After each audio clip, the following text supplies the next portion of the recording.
Hi friends. నేను మీ నారద.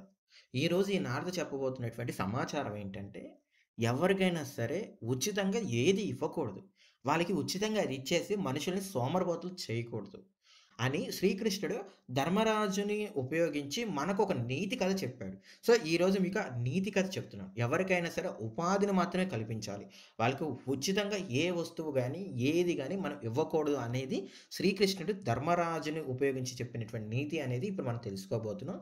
ఎవరైనా సరే కొత్తగా మన ఛానల్‌కి వచ్చుంటే ముందు సబ్స్క్రైబ్ చేసుకోండి. అలానే ఇలాంటి వీడియోస్ మీ ఫ్రెండ్స్‌కి, అలానే మీ రిలేటివ్స్‌కి, మీ సన్నిహితులకు కూడా షేర్ చేయండి. ధర్మరాజు తన రాజ్యంలో ఉన్నటువంటి ప్రజలందరికీ నేను దాన ధర్మాలు బాగా చేస్తున్నాను. వాళ్ళందరికీ ఉచితంగా అన్నీ బాగా ఇస్తున్నాను. సో, నా ప్రజలందరూ సుభిక్షంగా చాలా బాగా ఉన్నారు. నా పాలన అని చెప్పేసి ధర్మరాజు చాలా గర్వంగా ఉంటాడు. సో, ఆ గర్వాన్ని చూసినటువంటి శ్రీకృష్ణుడు ఒకసారి ధర్మరాజు యొక్క గర్వాన్ని అణచివేయాలని చెప్పేసి ధర్మరాజుని ఒకసారి సూతల లోకానికి తీసుకొని వెళ్తాడు. యాక్చువల్‌గా చెప్పాలంటే ఈ సూతల లోకం అనేది స్వర్గం కంటే చాలా అద్భుతంగా ఉంటుంది. అయితే ఆ సూతల లోకం అంతా ధర్మరాజు అలానే శ్రీకృష్ణుడు ఇద్దరంతా తిరుగుతారు. అలా ధర్మరాజు మొత్తం తిరిగి బాగా అలసిపోయేసి తనకి దాహం వేస్తుంది. సో, దాహం వేయగానే ఒక ఇంటికి వెళ్ళేసి దాహం అని చెప్పేసి అనగానే ఒక ఆడ మనిషి ఒక బంగారు చెంబులో నీళ్ళని తీసుకొచ్చేసి ధర్మరాజుకి ఇస్తుంది. ధర్మరాజు ఆ నీళ్ళని తాగేసి వెంటనే ఆ చెంబుని ఆ ఆడ మనిషి ఇచ్చేస్తుంటాడు. ఆమె వచ్చేసి లేదు, ఇక్కడ ఎవరైనా సరే ఏ వస్తువునైనా ఒక మనిషికి ఇస్తే ఆ వస్తువుని మళ్ళీ మేము తిరిగి తీసుకోము అని చెప్పేసి ఆ ఆడ మనిషి చెప్తుంది.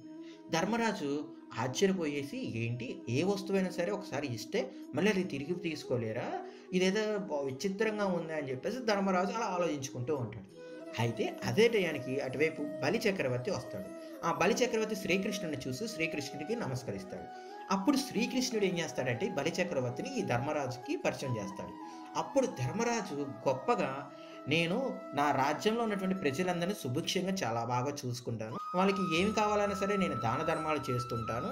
సో, నా ప్రజలందరూ చాలా సంతోషంగా ఉంటారని చెప్పేసి చాలా గర్వంగా ధర్మరాజు ఈ బలచక్రవర్తికి చెప్తాడు.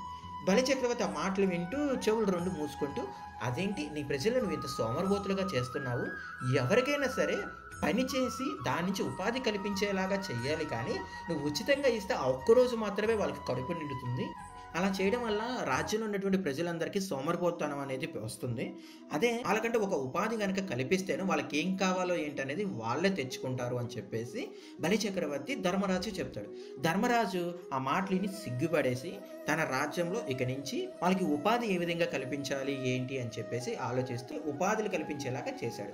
సో, అది ఫ్రెండ్స్, ఎవరికైనా సరే దానాలు చేయొచ్చు, కానీ ఒక మితం వరకే. వాళ్ళకి కుదిరినంత వరకు ఎవరికైనా సరే ఒక ఉపాధిని కల్పించామా వాళ్ళకి జీవిత ఆధారం అనేది కలుగుతుంది. సో, ఇది ఈ నారదుని మీతో చెప్పాలనుకున్నటువంటి సమాచారం. And thank you for your loving and supporting.